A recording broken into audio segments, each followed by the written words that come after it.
Welcome back to another edition of the Disney Dish podcast with Jim Hill. It's me, Len Testa, and this is our show for the week of Schmurz Day, November 22nd, 2021. Happy Thanksgiving to everyone in the US, and Happy New Year to our Canadian friends. On the show today, news, listener questions, and in our main segment, Jim Hill tells us about the most controversial ride opening in Walt Disney World history. Let's get started by bringing in the man who says that while some apples taste good and some apples taste bad, Cheetos taste the same every time. It's Mr. Jim Hill. Jim, how's it going? And Len, they stay crunchy, even in milk. Didn't expect you to go with that, Jim. Okay. But the downside is that when you start your morning with a big bowl of Cheetos and some 2% milk, you end up with breath that rivals that chili dog smell that the guests used to experience at Stitch's Great Escape, which, by the way, we'll be discussing on the second half of today's show. The second half of today's show. What a way to work that in, Jim. That's fantastic. There we go. And speaking of things I need to work in, got two quick corrections. We had loyal listener Sean reach out and point out that on our last show, we talked about how it was Bob Chapek, as part of an earnings call, had made some comment about they were lowering the size of portions of the Disney theme parks and how that would impact people's waistlines. And we want to clarify here, as Sean pointed out, it wasn't Bob Chapek that actually said that. It was Disney CFO Christine McCarthy. So apologize for that misstatement. Likewise, at the live event this past week, Kevin T came up to me and wanted to point out that we had talked about the monorail beams on a recent show and where they had been built. And I had mentioned that they had come from Portland, Oregon, and as it turns out, no, they were actually produced around Seattle in the Tacoma area. In fact, at the University of Puget Sound. All right. Well, thanks for doing those corrections, and thanks for everybody for sending those in. Cool. All right, Jim, let's do a quick shout out to subscribers over at disneydish.bandcamp.com. Thanks to new subscribers Mandy Moore, Chris P. Reed, and Dr. Sean Wilkes, and longtime subscribers Carson Jadell, Keith Bretzis, and Emmy Ruth at Brown University.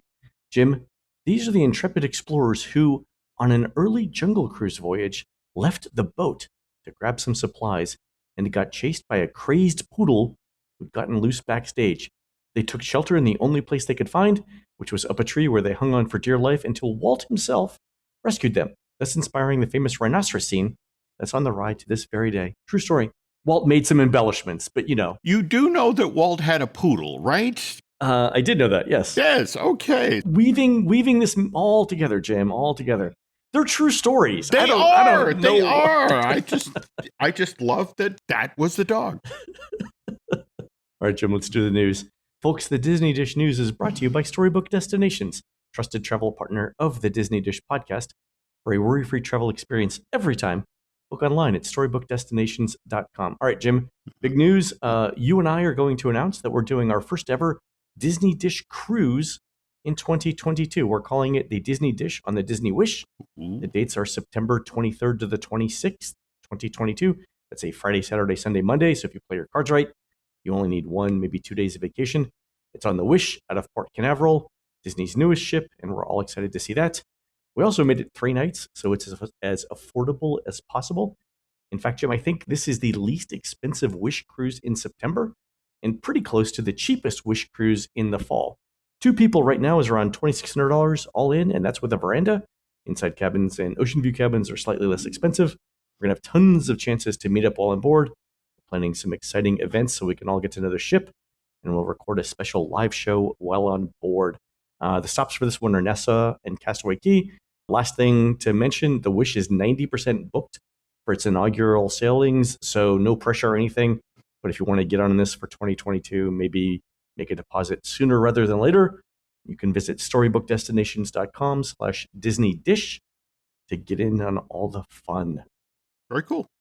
So now onto the news. Our friends at WDWMagic.com note that crash landings are now a part of the show at Kite Tales over at Animal Kingdom. Jim, this is one of those things where you embrace the things that are going wrong and call it part of the show. It's a feature, not a bug. Wow, really? Yes. Okay. How long do we anticipate these kites lasting if they end every show going either face down in the water or face down in the stands? I'm guessing that none of that is covered under the manufacturer's warranty. So the phrase spare baloo might come into play.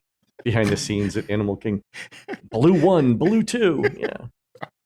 I don't even want. All right. Anyway, Moving on. Yep. All right. More dates are sold out for Mickey's Very Merriest Party. This is the after hours event Mhm. at the Magic Kingdom. So going back a few days, the November 12th, 16th, 18th, 19th, and 21st dates were sold out. Tomorrow's date, the 23rd, also sold out. And December 21st, 2021. I think that's everybody celebrating the equinox on that one, though. There might be some sort of pagan ritual thing going on. There you go. Actually, went to this one. You and I went to this one on last Sunday. We did. And it was kind of intriguing to get the abbreviated version of the Once About a Christmas parade. But man, I needed that. I did not realize how much I needed that until I saw it. I mean, we only got 6 reindeer. We only got 5 marching wooden soldiers. But we also got our first African-American Santa who was delightful. Man, I needed that parade. And speaking of which, the Minis fireworks show that they do in the park, this debuted, I want to say, in 2019, back when they used to drape the castle with the magical lights things. Remember how they'd bring the crane in and drape the LED lights down the side of the building? Right. They've redone the show because now there are no lights, so that they did a whole new set of projections for it that are great fun. And we got this info from the late, great Nate about how they were actually testing new shells for the show on Saturday night after the park closed that then appeared in the show on Sunday. So, wow, that's quick. But yeah, really enjoyed it, but made for kind of an interesting moment when the park closed at 8 and everyone was sort of standing in the street waiting for Enchantment to begin. But overall, I thought it was a fun time. I thought it was great. My impression of those events ahead of time is always like, I don't think this is going to be worth the money. And then I get in there and I think it's completely worth the money. Mm-hmm. And it was the same thing for this Christmas event.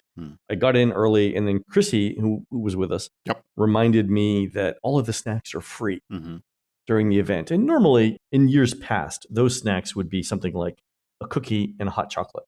But I guess Disney's trying to help people rationalize the cost of these party ticket events because there's a ton of food that's available.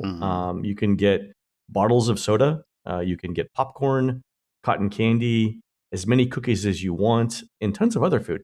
And so Chrissy and I were trying to figure out how much food you could take from the event. So at one point, I walked up and asked one of the cast members for 24 cookies. And they gave me 24 cookies. And I said, okay, I can give these 24 cookies out to Jim, the people that were with us. So that wasn't a big deal.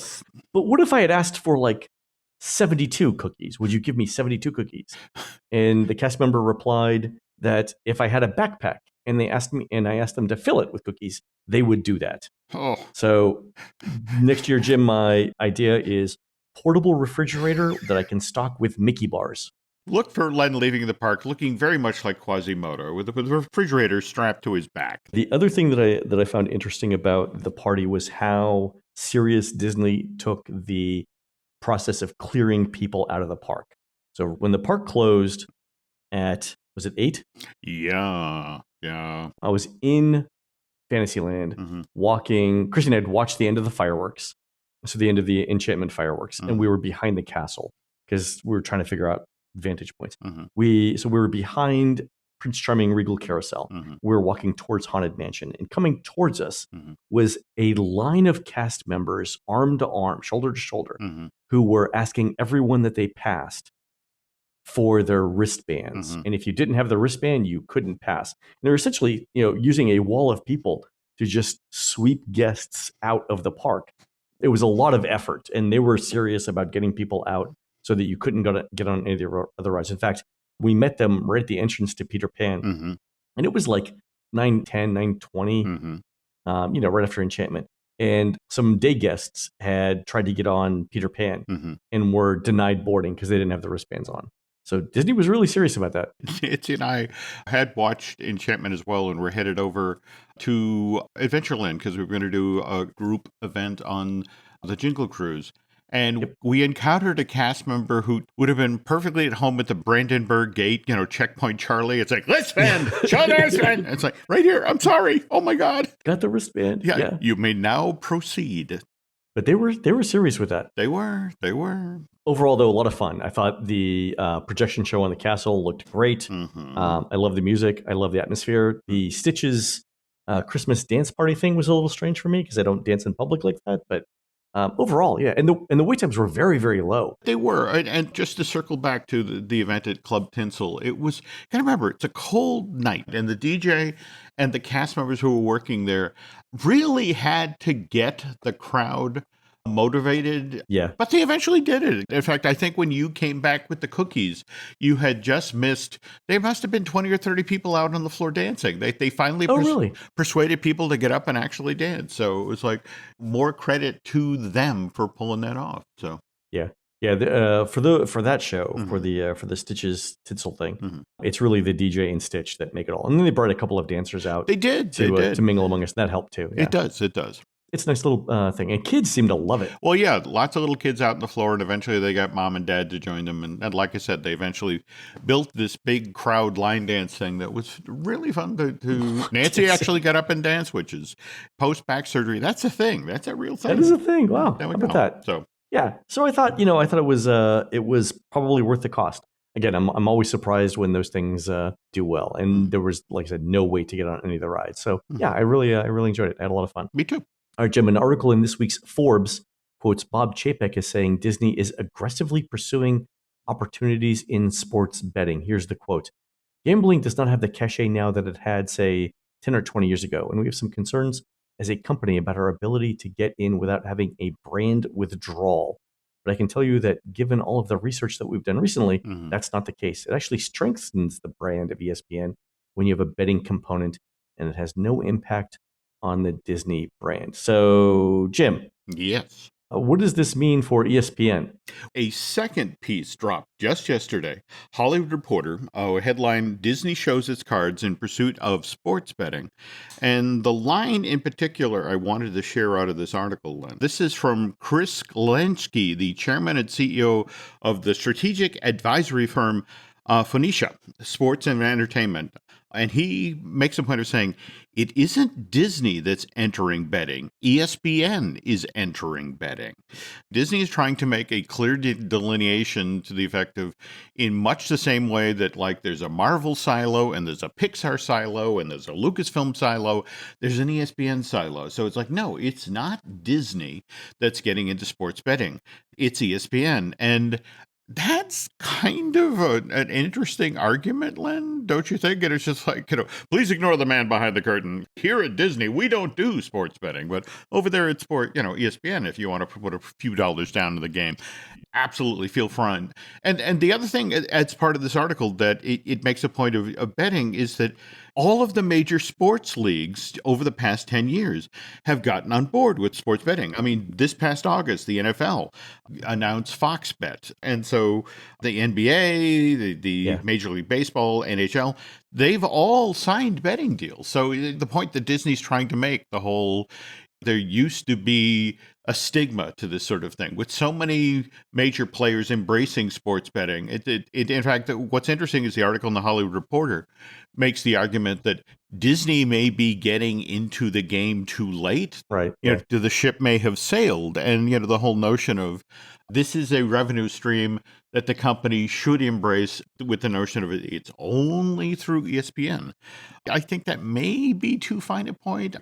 The thing you mentioned at the very top of this segment of the show, brand withdrawal, that's a very polite way of saying when something you love, or it's a sports team or a university or that sort of thing that you associate with, does something so heinous, you step back from your enthusiasm for that. You stop going to games, or you stop going to alumni events, or that sort of thing. And so brand withdrawal is a concern for Disney, because they don't want the stories out there about man spends child's college fund on Disney betting. Yeah.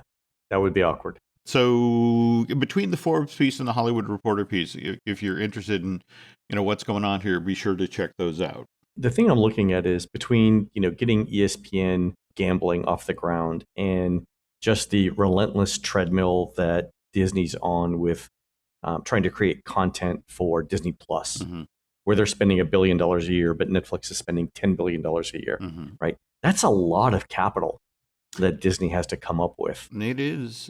And we have talked on previous shows about where might Disney get that money from. And, sports betting is one way. And the thing we were sort of sussing out about the DVC also is another, possibility. So, yeah, I think what we're looking here is potentially the sale of some asset somewhere or a spinoff of something to make all that money happen. Yeah, no, I agree. All right, Jim, one more news item of note.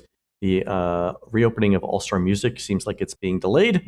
It looks like I am told that they're going to finish the refurb of the rooms before it reopens. So look for that to happen in 2022. I believe it was scheduled for later this year. For this live event, the nice folks at Storybook Destination actually got Nancy and I in one of the wings that at the All-Star Music that I guess had been completed, the rock and roll section, and very much reminiscent of how they redid the rooms at the Coronado. I mean, wood floors and nice clean fixtures. I mean, it's like, I could have done without the bedside table with the hard white marble top that was just like a half an inch above the mattress. I must have wanged my elbow on that thing, 4 or 5 times during the trip. So I don't know, does that work? But the rest of the room was really nice, very pleasant. The rest of it was great. Yeah. The rest of it was great. All right. All right, Jim, we've got time for a couple of listener questions. Let's do these. Eden writes in and says, I'm finally living my dream of working on rockets. I work at SpaceX as a launch engineer. The most recent remaster of Mission Space actually has some cool Easter eggs in it. The yet-to-be-launched James Webb Telescope and the Orion capsule can be seen as you leave Earth and head towards Mars. I'm interested to see what Disney will do with Mission Space going forward as we continue to push towards Mars. It's also one of the few attractions with a definite future date attached to it. I believe it's 2036. All right, so we know, Jim, that we're going to get a refresh of Mission Space sometime in the next 15 years. Wow. Okay. Also, we have an inordinate number of listeners who work on rocket ships. But if we need to escape the planet, though, Jim. If we get a few more questions wrong, we may have to pursue that. You're right. Pursue that idea. Wasn't what I was thinking. I was thinking more of a Superman scenario, but both things work. Okay, there we go. All right. Barbara writes in about the story we did earlier around kidney stones being resolved by riding on Big Thunder Mountain. And Barbara's an educator, and she says, I had a student do a speech about this paper, so I read it. They didn't actually send patients on the attractions. They had a 3D printed model of a kidney and bladder with actual kidney stones in it and sent that on the attraction multiple times. So no human subjects, although as someone who's had 3 kidney stone surgeries, I would sign up for the insurance that would allow me to ride Big Thunder Mountain 20 times. All right, Jim, my first question is, and this is what I want to know, how do you get a 3D printed model of a kidney and bladder through Disney Security? Question number 1, right? Okay. Now, if you remember your kidney shapes, it's like, well, I never go anywhere without my very large ocarina. Or is the security guard just sitting there saying, this isn't even the strangest thing I've seen today? Wow. Okay. Yeah. So, all right, but good to know on that. Yep. Finally, John asks, has Touring Plans calculated the ride's daily Genie and Lightning Lane capacity? I heard a rumor it's 93%. Is the Genie capacity the same as FastPass Plus, or more or less? So the question that John has is, what ratio of guests are being taken from the Lightning Lane rides versus the standby lane for given rides? In the old FastPass system, the default was around 80% from FastPass, 20% from the standby line. So a ratio of 4 to 1. But we know that when things got busy in the FastPass line, the cast members had very wide discretion to make sure that line, the FastPass line, was as short as possible. So in those cases, you could take 19 or 20 people from the FastPass line for every one that you took from the standby line. And that's a ratio of 95%. So it's similar. And by the way, Jim, the way I know this is during our Christmas party event, when I mentioned I was going on Peter Pan's flight, I actually walked by the cast member who was staffing the Lightning Lane, even though it was during the party, and they had a little printed card with the different ratios to use depending on how backed up the Lightning Lane line was. And it was exactly the same card that they used for FastPass. And the reason why I know this is I asked the cast member this question. Hey, that card that you're using for Lightning Lane, isn't that the same card that you used for FastPass? And she said, yes, it is. Oh, There you go. Problem solved. holy cow. Okay, so we have a definitive answer. Wow. Yeah. So, John, same ratios as before. And it's really up to the cast member to make the determination about how many people to pull from each lane. Mhm. Wow. Okay. Well, we solved the problem, Jim. Look at us. There we go. There we go. All right, folks, we're going to take a quick commercial break. When we come back, Jim tells us about one of the most infamous ride openings in Disney history. And Jim, I was there for it, so it'll be a lot to talk about. We'll be right back.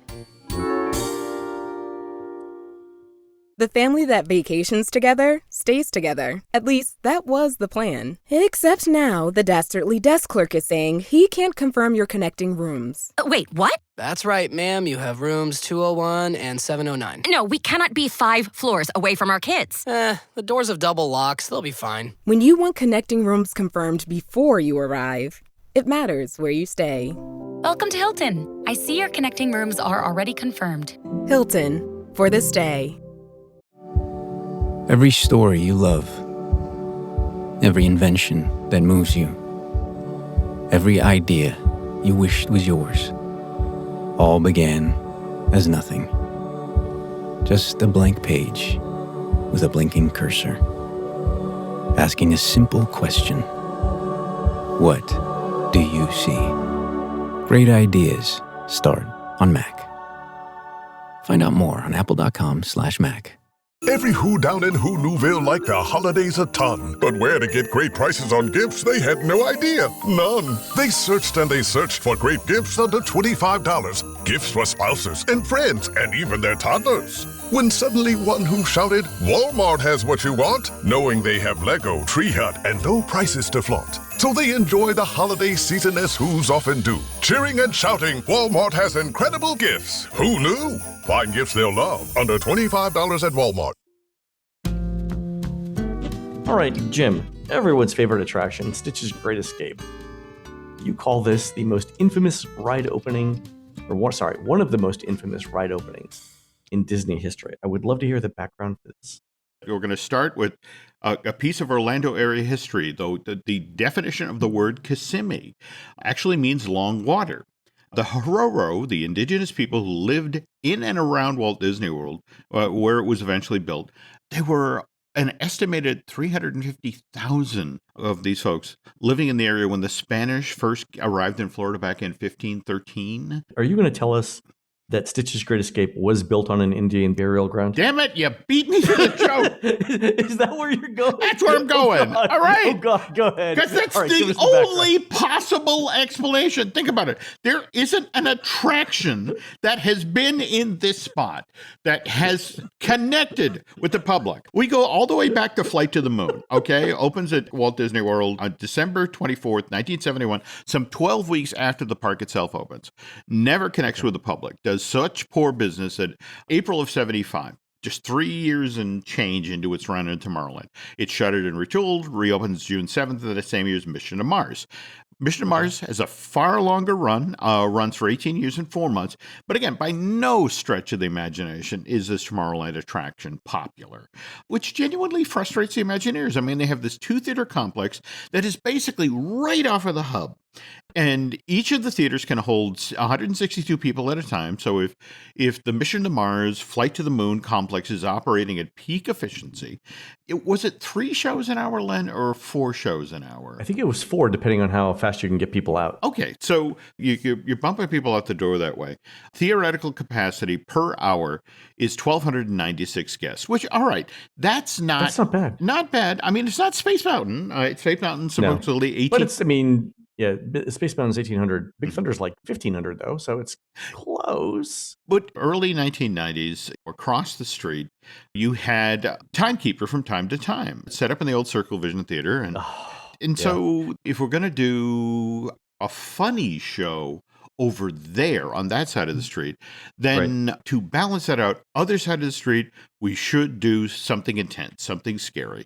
And Len, you and I have talked about the troubled history of extraterrestrial alien encounter. Oof. This thing soft opened December 16th, 1994, and was so poorly received that in less than a month, January 12th of 95, it closes suddenly for retooling.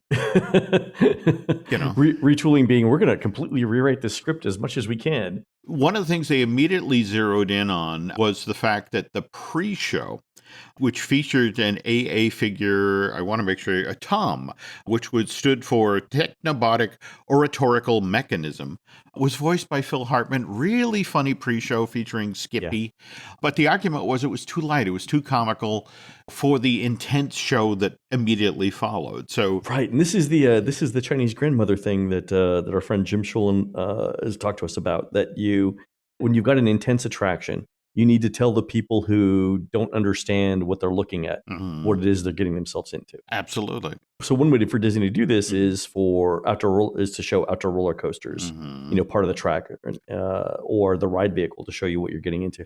But for indoor rides, I guess the premise is that the pre-show should give you an idea of what you're about to experience. And in this case, it was the exact opposite. Well, yeah. Comedic, lighthearted pre-show, followed by filling your adult diaper, the show that followed. So what they did is they redid the pre-show to be far more foreboding.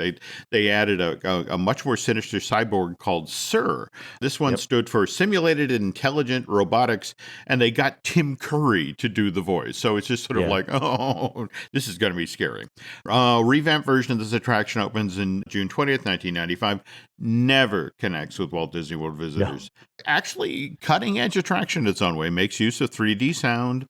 But there were a lot of people who argued this feels out of place in the Magic Kingdom, which was, for the way a lot of people think about it, the Kingdom is the most family-friendly of the 4 Walt Disney World theme parks. A number of people suggested that if Extraterrestrial Alien Encounter had been built at Disney MGM, now Disney Hollywood Studios, instead of the Kingdom, it would still be up and running today. I mean, if you can picture it in that park in place of, say, Lightning McQueen's Racing Academy. So it's paired with Twilight Zone and Rock and Roller Coaster starring Aerosmith. You have these trio of thrilling experiences that are positioned close together to make things easy for adrenaline junkies. That's a great argument that it wasn't the wrong ride. It was the wrong park. But anyway, revamped version of Alien Encounter stumbles coming out of the gate. But then again, so did Time to Time, but for entirely different reasons. Timekeeper. Yeah, I mean, again, you and I have talked about how because the entrance of that attraction is in the middle of the street, a lot of people just walked right by. Walk right by it. Yeah. Yep. The thing is, if you're coming in from the Central Hub or from the Tomorrowland Terrace, you are upon the entrance to Timekeeper or Monsters Laugh Floor before you even really get a sense of what's in the land. Oh yeah, it's almost like it's too close to the border for people to recognize that they're in the land and there's something they should be looking out for. Same thing with the Extraterrestrial. You actually walk by it, and if you're coming from the hub, you almost have to do a fish hook to sort of turn around and, there's the entrance. So anyway, with Extraterrestrial Alien Encounter and from time to time, the Timekeeper, what the Magic Kingdom was working with was 2 WDI-created IPs that hadn't connected with guests. But yet, just down the block, we've got Buzz Lightyear Space Ranger Spin, which has been up and running in Tomorrowland since November of 98, and it always has a line. And that's largely because, Walt Disney World visitors know Buzz from the Toy Story movies. Plus, it's an interactive ride. It was novel at the time. Yeah, I mean, there's a lot of reasons why Buzz is popular. No, absolutely. But here are the Imagineers getting ready to make another run at fixing the Magic Kingdom Tomorrowland problem. And the managers of that park, as they're asking for replacements for Extraterrestrial Alien Encounter and from time to time, they're now asking that these shows be built around animated characters that guests are sure to know. This is why Timekeeper, after shifting to just seasonal operation in the early 2000s, which means that, the Circle Vision show was only open to guests who were visiting the kingdom on the busiest times of year. It closes February 2006 after 11 years of operation, and 8 months later, Circle Vision Theater opens as the home of a new interactive attraction, Monsters, Inc. Laugh Floor. They play tested for, I want to say, 3 months before it formally opens in January of 2007, and of course it's based on the hit Monsters, Inc. film, which opened at theaters November 2001. And then 6 months after Monsters, Inc., the film debuts, Walt Disney Animation Studios has a hit of its own, which is Lilo and Stitch. That opens in theaters in June of 2002, becomes a box office smash over that summer, sells 145 million worth of tickets in North America, an additional 127 million overseas, makes over $250 million worldwide. And Lilo and Stitch goes on to spawn a home premiere sequel, comes out in August of 2003. There's a spin-off television series, Lilo and Stitch the Series, which debuts on ABC Kids on September 20th, 2003. And then the same series starts running on the Disney Channel in October of that same year. Okay. And since Experiment 626 flew a spaceship in Lilo and Stitch, it seemed like the perfect spot to build an attraction around Stitch would be Tomorrowland. Better yet, because the Galactic Federation views this illegal genetic experiment as a threat to the entire cosmos. Well, what better place to try and hold this wily blue beast than the exact same facility that had previously held the monster that had starred in Alien Encounter? Only this time, this Tomorrowland attraction would deliberately be funny.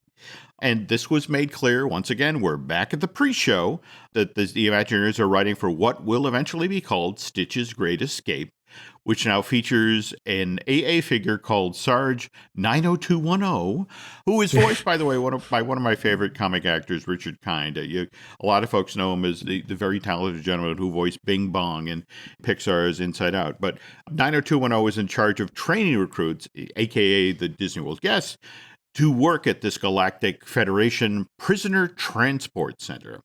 So anyway, it's basically the same physical setup of the previous show, but it's lighter in tone. It's literally lighter inside. They eliminate all of the sinister lighting that had previously. Lights are left on during the show far longer than the previous version.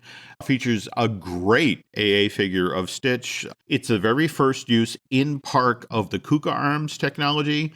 Oh, yeah. This is Kuka Arms Power Forbidden Journey over at Universal, the Harry Potter thing. Yeah. Also, it was in the Epcot Sum of All Fears. Some of all thrills. Yeah, so there we go. Yeah. But yeah, these were the laser cannons that were supposedly trained on Stitch. Walt Disney World announces on September 21st, 2003, which is one day after Lilo and Stitch debuts on ABC Kids, that the extraterrestrial alien encounter will be closing in just 3 weeks' time to be replaced by a brand new attraction based around the characters seen in Disney's Lilo and Stitch.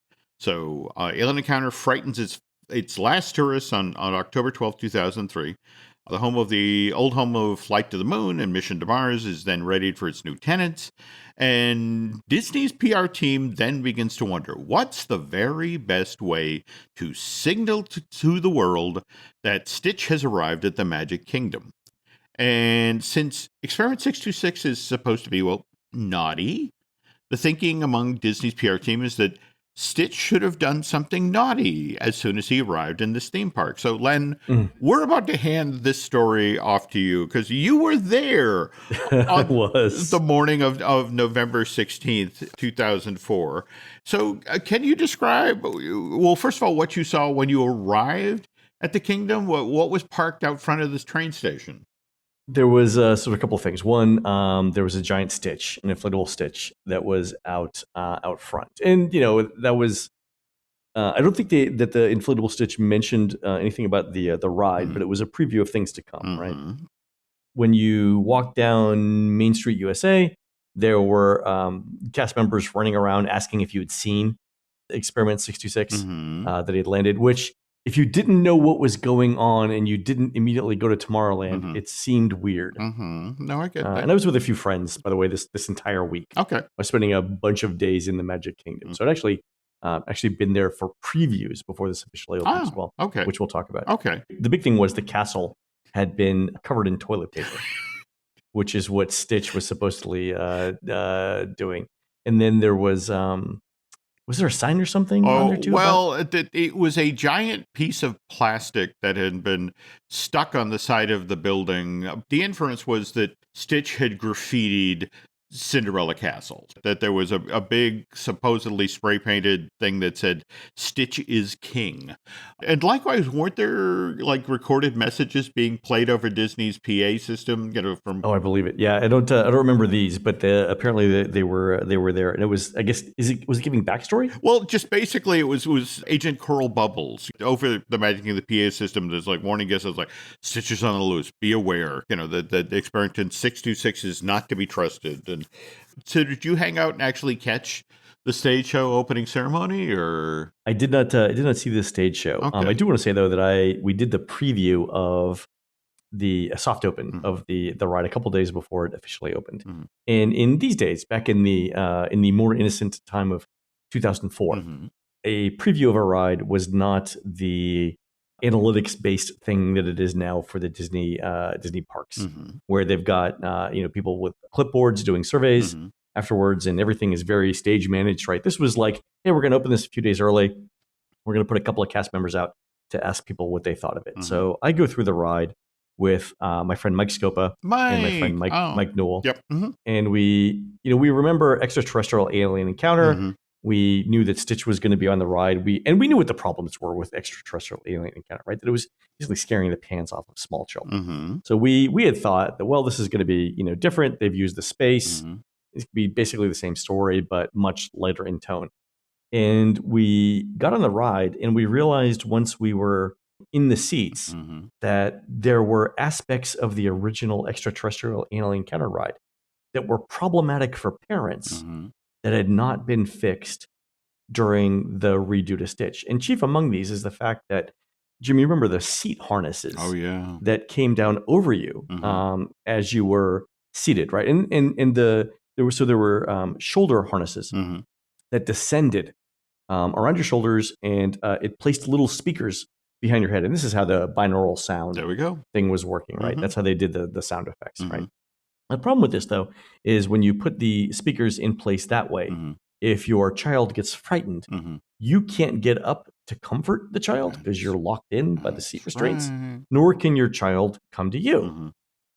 And so as the show progressed, they retained some of the aspects of the entire theater going dark, although it was briefer, and there was still some moderate lighting, but still, it got dark pretty quick. And then there were still a couple of elements of Stitch escaping and the crowd around that. There, the people who were ostensibly part of the show, freaking out over the fact that Stitches escaped, and that still scared many children. So we, while we were watching the show, a number of parents, I forget whether it was 2 or 3 groups, actually managed to wriggle out of the restraints, pull their children away from the seats, their crying children, I might add, and leave in the middle of the show. So when we got out, so it was me, Mike, and Mike, we got out, and there was a cast member there who was super perky, and I guess had not seen the parents exit, and so they asked us, "So what'd you think of the show? It was great, right?" Like, that's one word to describe it. Great. Yeah, that's one. I think we looked at each other and we all at the same time said the exact same words. And that was, what was that? Like what were they going for here that was different than, extraterrestrial alien encounter? Because the end result was the same, right? The end result during our preview was that kids still freaked out over the show. So why go through the effort of rebranding it if you're going to get the same result? That was our big thing. And by the way, that was stuff that we had heard for years after Stitch's Great Escape opened. And let me say that Disney knew this. And the reason why Disney knew this, Jim, there's one piece of evidence that is indisputable that tells you that Disney recognized that this could scare small children. And that's that this ride, Stitch's Great Escape, which, Jim, confirmed for me, does not move. The theater is grounded on the earth and is as stable as anything, right? Absolutely. Okay. That had, I believe it was a 38-inch height requirement, even though the ride didn't move. And what Disney was doing there was using the height requirement as a proxy for age, making sure that young children who would be terrified by this ride would not go on. I did not know that. Holy cow. It was the only non-moving ride that I can remember that had a height requirement on it. Holy cow. Yeah. Oh, And again, they're using that as a proxy for age. absolutely. Great insight. Great capture there. But anyway, as you mentioned, even with this problematic launch, which again, I blame on the Indian burial ground, it runs for 14 years and 2 months. I mean, not as long as the 18 years that Mission to Mars ran in that location. It ran, Jim. But let me ask you this question: if a tree falls in the forest and no one hears it, did it really happen? If a ride runs for 14 years but no one goes on it, does it really run? Let's also talk about how this attraction divided Disney fans. I mean, there were people who liked the show, but the weird part of it is there were people who never forgave Walt Disney World's PR team for what they did on the day that Stitch's Great Escape. Oh, with the castle? Yeah, I mean, and that's why, again, the lead-in for this thing, most controversial, theme park opening or attraction opening of all time, because there were people who, oh my God, that's the castle, and you put toilet paper on it, and you put graffiti on it, and it's like, that's so disrespectful to Walt, and that sort of thing. On the other hand, that there were people who just flat out hated Stitch's Great Escape for that moment in the attraction where Stitch supposedly burps chili dog smell in your face. Yeah, I thought it was gratuitous. Yeah. I don't think Stitch is a great character. Remember when there was a concerted effort around this time to put Stitch in different places to see where he would stick? Yep. So this was one. Wasn't there something in Adventureland as well? I want to say yes. Didn't they also... It was a lot of talk about doing stuff with him over at the Poly. He was and remains a popular character. In fact, as we're talking, Disney is prepping a live action Lilo and Stitch reboot that's going to shoot in Hawaii. I just don't get the appeal of the character. I mean, he's like Donald Duck, right? He occupies the same sort of space as Donald Duck, and I get that he's mischievous, but I don't understand the motivation for him doing that. Like, is he doing it just because he's a jerk? I think you may be onto something there. In fact, they used to do a Stitch Plus, which, depending on how you talk to it, would either be in nice mode or naughty mode. But again, this appealed to a certain segment of Disney. Anyway, by the mid-2010s, Stitch's Great Escape has shifted to seasonal operations. It formally closes January 6, 2018. There was talk of putting a Wreck-It Ralph themed racing experience in that would have made use of VR and moving platforms. But last I heard, WDI seems to have shifted that show concept over to Epcot's Play Pavilion, though I don't know if that's going to make phase 1 or phase 2. And as of right now, there is no decision about what goes next into the old Flight to the Moon, Mission to Mars Theater. I'm told that any decision regarding the showboat building has been postponed until after Tron Life Cycles open, which we're still hearing is 2023. Is that correct? It's possible 2022. Okay. I've heard that it's closer than we thought. Okay. So we'll see. All right. Well, I'm holding out hope for 2022. All right. Well, anyway, to close here, I hope at some time in the future, somebody gets into this old Tomorrowland show building and burns some sage or performs some sort of cleansing ritual. Because seriously, there is just no way when you have 4 separate attractions underperform, not connect with the public, there's something wrong there. I mean, whether it's feng shui, I don't know. An exorcism. That's it, exactly. No. Somebody's got to get in there and do something. This is, I think, what Disney should be doing late at night, like after the park closes. It's just bringing in the religious leaders of various sects and just like, hey, we have a problem here. Could you do whatever cleansing thing you guys normally do in situations like this? Let me know if you need some holy water, right? Ghostbusters Afterlife opens this weekend. Just get a proton pack, all right? Just wait it. I start off with the least intrusive option, Jim, and I work my way up. There we go. Okay. If you want to just solve the problem at once, that's one way to do it too. There we go. So. But it is amazing how there's nothing in this part of Tomorrowland, and it's such a huge footprint behind the scenes. Oh, absolutely. And again, it's a 2-minute walk, if that, off of the hub. The fact that it's just sitting there empty, and it's been sitting there empty 3 years plus. They just need the right idea, and I don't think they have the right set of characters for it yet. And to your point, anything that they can put in there that involves a character, they probably need for the Play Pavilion first. So they're in a pickle. Yeah, that they are. So, okay, folks, that's going to do it for the Disney Dish show today. please head on over to disneydish.bandcamp.com, where you'll find exclusive shows never before heard on iTunes, including live shows Jim and I have just recorded in all 4 Walt Disney World theme parks. On next week's show, Jim gives us the history of Animal Kingdom's Jingle Jungle Parade. You can find more of Jim at jimhillmedia.com and more of me, Len, at touringplans.com. We're produced fabulously by Aaron Adams, who will be showing you how to make Tutu Adams' famous handmade gift baskets at the Coconut Frond Weaving Experience this Saturday, November 27th from 4:30 to 5:30 p.m. at the Shops at Wailea in beautiful downtown Wailea, Hawaii. While Aaron's doing that, please go into iTunes and rate our show and tell us what you'd like to hear next. For Jim, this is Len. We will see you on the next show.